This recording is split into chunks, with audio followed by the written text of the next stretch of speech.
राम राम जी।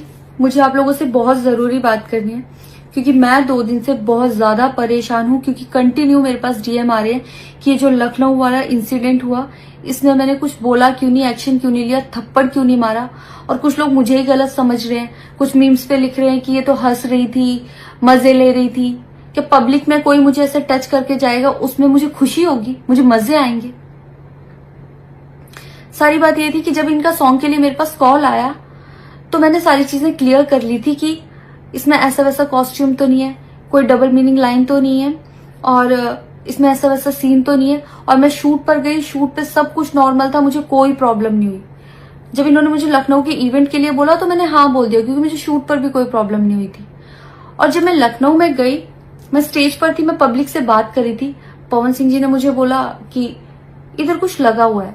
उससे थोड़ी देर पहले ही मेरी ड्रेस वो न्यू थी, साड़ी में नीचे टैग लगा रह गया था। तो मेरे दिमाग में आया कि शायद ब्लाउज का भी टैग लटक रहा होगा। मैं हंसकर उस चीज को दबा रही थी कि अगर मेरा टैग लगा भी है तो वो चीज जिस टाइम मैं पब्लिक से माइक में बात कर रही हूँ उस टाइम ना बोल के साइड में भी बोली जा सकती है, इसलिए मैं उस चीज को उस टाइम पे दबा रही थी। मैंने हंस के टाला, अवॉइड किया और फिर दोबारा बात करने लगी। वो बोले नहीं कुछ लगा है, नहीं कुछ लगा है। तो मैंने कहा नहीं लगा, वो बोले लगा हुआ है। तो मुझे लगा कि शायद ये तो मेरे को लग रहा था कि कुछ लगा है इसलिए ये बोल रहे हैं। और पर फिर भी मैंने हंस के वहां पे टाला, पब्लिक से अपनी बात कंप्लीट की। कंप्लीट करने के बाद जब मैं अपने टीम मेंबर से मैंने पूछा साइड में जाके कि कुछ लगा है, क्या लगा है, उन्होंने बोला कुछ भी नहीं लगा था।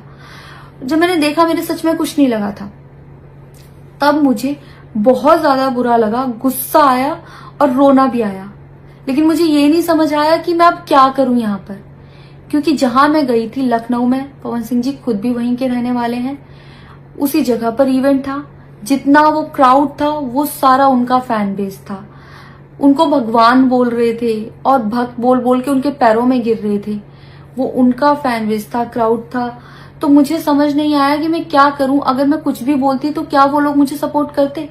मेरे साथ कुल 3-4 बंदे यहां से गए थे, तो वहां जितना क्राउड था क्या वो लोग मेरा साथ देता।